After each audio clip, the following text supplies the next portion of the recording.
সন্ধ্যায় তার ছাত্র সংগঠন ছাত্র সাধারণ ছাত্রদের কুকড়ে ফেলে, এটা কি মানা যায়? আমরা দেখি আপনি হাত মিলান আর আপনার ছাত্র সন্ত্রাসী সংগঠন আমার সাধারণ ছাত্র ভাইদের চোখ উকড়ে ফেলে, তাহলে বোঝা যায় আপনি এটি একটি বাউতাবাজি করতেছেন। আপনি দেখাচ্ছেন সহানুভূতিয়া আর আপনার ছাত্র সংগঠন দেখাচ্ছে সন্ত্রাসী করা। প্রিয় উপস্থিতি, আমরা বলতে চাই আজকে আমার ভয় করে এখানে কি আমি সত্য কথা বলবো নাকি বলবো না। মনে হয় কিছুক্ষণ পরে মিছিল করতে গেলে এখানে হামলা করবে। শুনলাম একদল পেটুয়া বাহিনী নাকি নারায়ণগঞ্জে প্রস্তুতি নিচ্ছে। আমি ওই পেটুয়া বাহিনীকে বলতে চাই, নারায়ণগঞ্জে যত প্রস্তুতি নেন আবার আপনাদের দাঁত ভাঙা জবাব দেওয়া হবে। প্রশাসন আপনাদেরকে দাঁত ভাঙা জবাব দেওয়া হয়েছিল। ইনশাআল্লাহ নারায়ণগঞ্জে যদি কেউ কখনো ফেসিবাদী তন্ত্র প্রতিষ্ঠা করার চেষ্টা করে কারো হাত ভেঙে দেওয়া হবে। তারেক রহমান, আপনাদের ছাত্রদের প্রতি সহানুভূতি দেখাতে হবে না। আপনি আপনার পেটুয়া বাহিনী সন্ত্রাসী বাহিনীকে বলেন ছাত্রদের সাথে মিলে মিশে একটি সুন্দর শিক্ষা প্রতিষ্ঠান গড়ে তুলতে।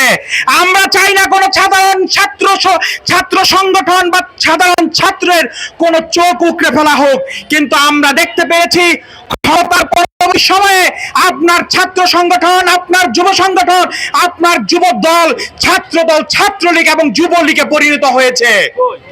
প্রিয় উপস্থিতি, আমরা বলতে চাই আমরা বাংলাদেশে একটি সুন্দর সুশৃঙ্খল একটি জাতি হিসেবে গড়ে তুলতে চেয়েছিলাম, কিন্তু গণ অভ্যুত্থানের পরে এই জুলাই সনদকে বৃদ্ধাঙ্গুল দেখিয়ে শিলং থেকে এক সংবিধান দেবতা এসেছে, সে শুধু সারাদিন সংবিধানেই দেখায়। আমি বলতে চাই সংবিধান সংস্কার যদি না হয় এই বাংলাদেশে এই ফেসিতন্ত্র আবারও থাকবে। যদি আরেকটি নির্বাচন হয় তারপর এই ফেসিতন্ত্র থাকবে। তারা চায় এই সংবিধানকে সংস্কারের নামে মূলা দেখিয়ে এই রাষ্ট্রের ভিতরে আবারও ফেসিতন্ত্র কায়েম করতে।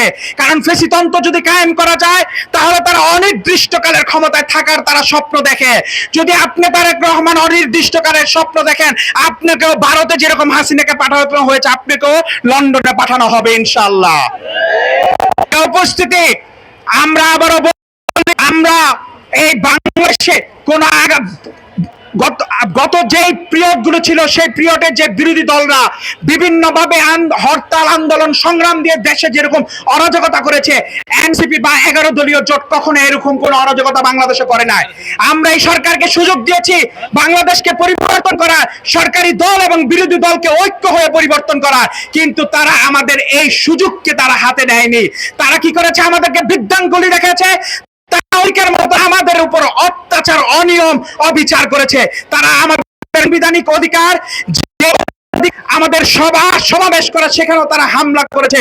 যদি আগামী দিনে এরকম হামলা চলে তাহলে বাংলাদেশে আরেকটি আন্দোলন হবে, সংগ্রাম হবে এবং আপনাদের মসনদের তাল বাল ইনশাআল্লাহ আমি বলে দিতে চাই।